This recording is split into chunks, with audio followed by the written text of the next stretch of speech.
trees. This is another chestnut. We've actually had some decent luck growing. There are blight-resistant varieties of American chestnut that aren't necessary. They don't have to be the hybrid. There are people who've been growing resistant varieties of American chestnuts, our native chestnuts. The hybrids are crossed with Chinese chestnuts, but they're still very edible. How long does it take to have the fruit? Probably 8 years, maybe 6 to 8 years before you'll start getting some. But these trees will live to be hundreds of years old. Would you want to prune it so it stays short, or do you just kind of let it go and go right in line? This, I would think of the chestnut as the canopy. So they're going to get to be nice and big and tall. So you don't want to like cut it, just let them go.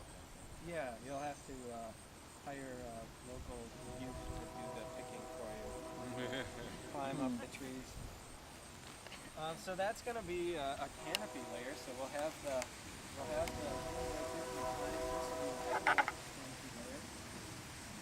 then we'll have the next layer. This is the American persimmon. A very delicious tree, delicious fruit. Those are a little bit like medium size. Like they're similar to an apple tree, probably a standard size apple tree. So they're probably going to get a little bit bigger than this semi-dwarf. So that would be like a medium layer. These are white peaches. So those are going to be a little bit smaller fruit tree. So underneath the persimmons, underneath the apples, maybe about the same size as the apple trees.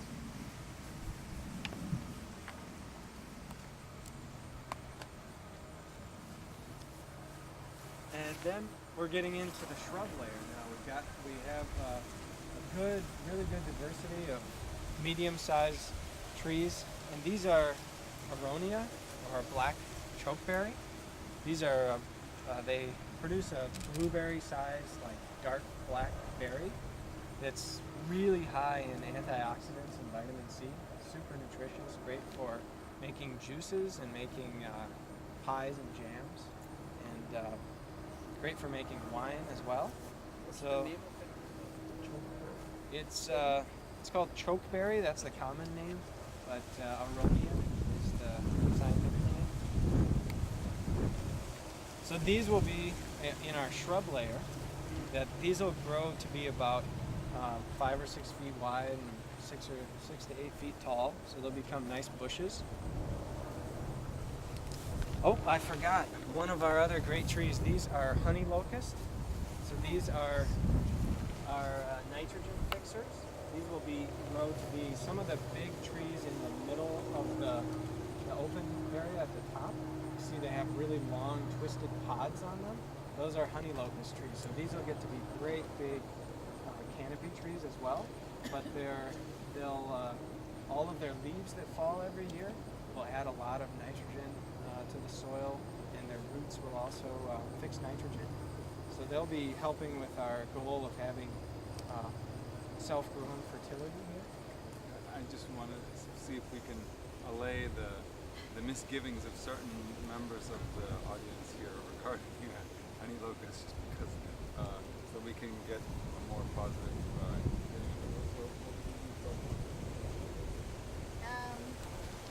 At least like in a manicured more type of a neighborhood, they're considered kind of nuisance because they drop so much. Yeah. And the leaves are very hard to rake because they're so little, and then the pods are so big and prolific. I mean, they're just dropping a lot of stuff.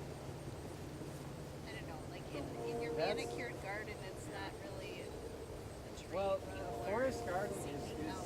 pretty much the opposite, in my opinion, of a manicured garden. In a forest garden, you want to have a lot of diverse habitats. You want it to be pretty rough and clumpy and haphazard in structure.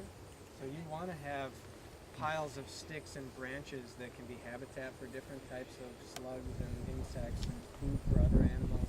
You want to have piles of leaves and straw, and it's not meant to be a park-like atmosphere. It's meant to be something that provides a lot of living space and food for beneficial animals, and you know, it's meant to look and feel a lot more like walking through a wild forest, a natural forest, than a park or something that's well maintained and neat and tidy. Because things that are neat and tidy tend to not be self-maintaining and not be. They require a lot of work, and so that's kind of the reason why I think it's a really good tree, because it does contribute so many of those resources. Like the seeds can be eaten by animals. I just think they can be used as mulch trees as well.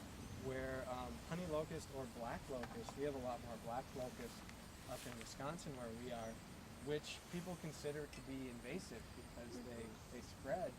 But if you cut them and use them as mulch, like when they get to be 8 or 10 feet tall, that's called coppicing. You cut them off at the stem and use that as a mulch or fertility source instead of fertilizer or getting wood chips or manure from off your site.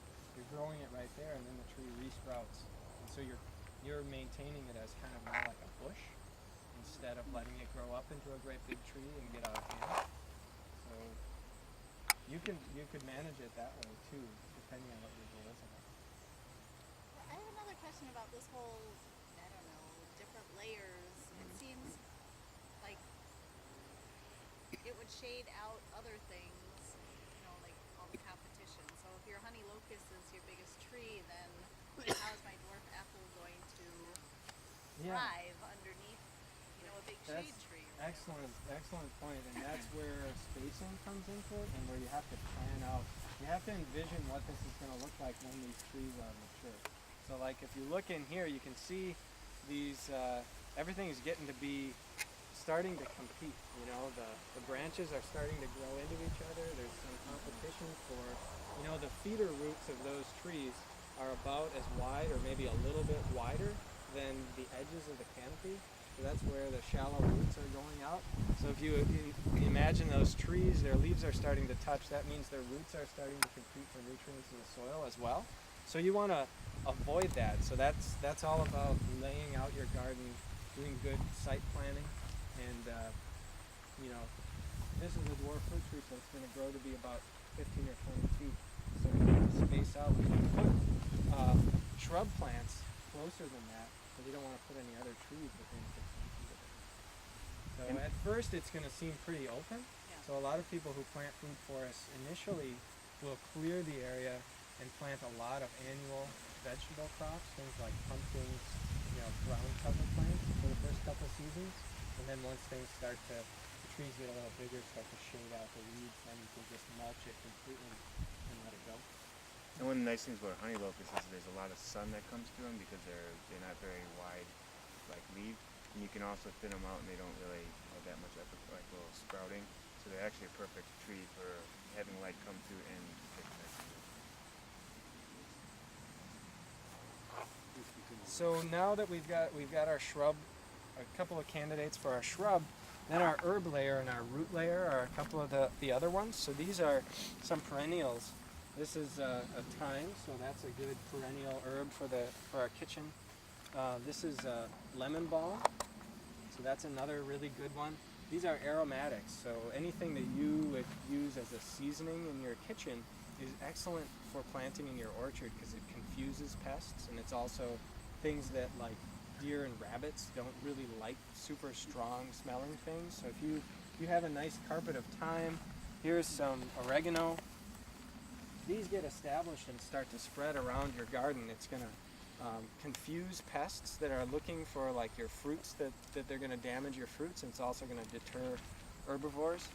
Got some sage, and these are perennial onions. They're called walking onions because they grow up, and they're nice green onions that you can chop off and use like scallions. But they produce little onion bulbs at the top of their plants. And then when they get mature, they fall over and plant themselves like that. So they'll just spread themselves by walking and tipping over, and before you know it, you'll have a carpet of onions. and you'll Who have designed that? That's a good more design. onions than. Gosh, thank God. Did element analysis. And this is just one Walking onions. example. This isn't looking very happy because I just dug it up and it doesn't like to be dug up right now. Comfrey. But this is horseradish. So this is a really nice root crop. It'll still grow. They're very hardy, and once you have them, you have them. You can't get rid of them. But luckily they're delicious, and they're a dynamic accumulator. These leaves normally this is a kind of a young plant, but next year these leaves will get to be like 2 or 3 feet tall and nice and wide. It looks like a tropical plant. And then every fall, at the end of the year, when the leaves start to die, you can dig it up and grind up the root, and it's really nutritious. It's in the mustard family, so it has a lot of anti-carcinogenic values to it, like the same way that kale and cabbage and other mustard family plants do. So those are kind of the different layers that I would suggest putting in here. This is another apple. It's kind of like a wild apple seedling that came up from seed.